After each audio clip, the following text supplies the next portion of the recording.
Joining us now on the line is Eric Bushman from WBAP Radio in Dallas. This is the week that we are all pausing to remember what happened in Dallas some 50 years ago, the assassination of John F. Kennedy. And Eric has put together a tremendous retrospective, which is, by the way, available out there on the web. Here is a little bit of what happened on that day. Do you remember this moment? Were you watching TV, perhaps, when Walter Cronkite said this? There has been an attempt, as perhaps you know now, on the life of President Kennedy. He was wounded in an automobile driving from Dallas Airport into downtown Dallas, along with Governor Connolly of Texas. They've been taken to Parkland Hospital there, where their condition is as yet unknown. We have not been told their condition. At Dallas, in the downtown hotel room, a group had been gathered to hear President Kennedy when he was waiting his arrival. Wow. Eric, as you've gone through the archives, have you found anything, looking back on the original reporting, the contemporaneous reporting at the time, that caught you by surprise? No, I have not. As a matter of fact, there's this fantastic quote by a conspiracy theorist, Mark Lane, a long time ago, and then someone had asked him, have you found any new evidence? And he said, well, what's wrong with the old evidence?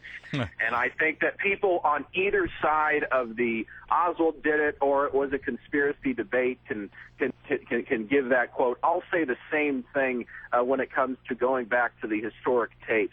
I went back through both the tapes from WBAP and then also WBAP's sister station in Dallas, KLIF, and just found it so fascinating over the last few months, kind of reliving it as it happened through the two news stations that I work for. And, I mean, there's nothing really anything new out there, and I think, sadly, whenever we have anniversaries that end with a 5 or a 0, right, you hear these documentaries that say new, and really there isn't. Can I just say there is one thing that I heard from a WFAA tape. This is the TV station there in Dallas, and their coverage. Right. They quoted a reporter, and the reporter said the following thing. The reporter said, after Jack Ruby had killed Lee Harvey Oswald, he said, here at the Dallas Police Department, that I can tell you to a person, all of the police officers that I have spoken with believe this was not some act of political fervor or patriotic fervor. It was an act to silence the lips of Lee Harvey Oswald. And I thought that was very interesting that in the time, contemporaneous, that was the thought.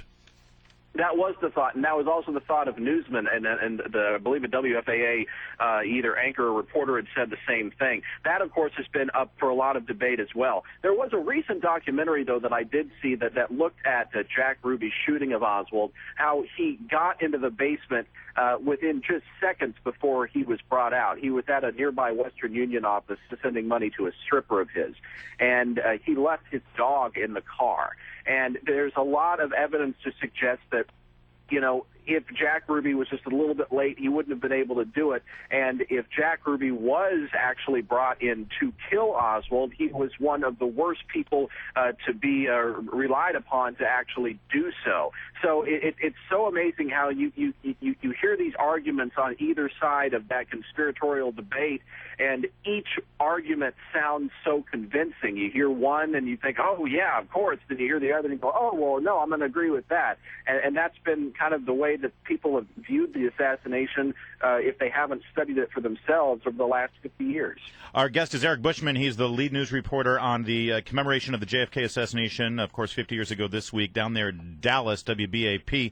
And I was recently in Dallas, and I was struck by how much is already out there of various news outlets and also private organizations commemorating this event. What is WBAP doing specifically to recognize this event and its historic nature, specifically there in Dallas? And can we all see it on the web?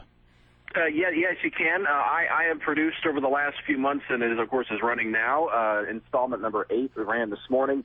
It is a 2-week-long series that began a week ago last Monday on the assassination. I interviewed basically 4 people that I talked to extensively. Gary Mack, who's the curator of the Sixth Floor Museum, Robert Groden, who has been a lead conspiracy theorist since the 60s. Buell Wesley Frazier, who drove Lee Harvey Oswald to work on the morning of the 22nd of November 1963. He worked at the Texas School Book Depository. And then, of course, Mike Rawlings, who is the mayor of Dallas. And you can hear these pieces on the web, and there's a lot more to it than just those 4 interviews. Those were the kind of the lengthy ones I did.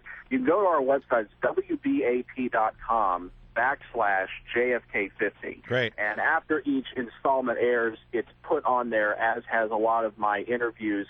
And these are interviews that have gone back, at least for me, the last 5 years or so, because I've been working on this piece kind of unknowingly for at least the last 15, 20 years of my life, because this has been a subject of major interest for me personally. Eric Bushman, let me ask you specifically about the mood of people in Dallas as this week approaches. I mean, obviously it was a significant historical event, but in many ways, you know, because of the politics of the time and the concerns with a lot of dislike about the president down there in Texas. I mean, he was going to Texas to try to curry support for his reelection in Texas.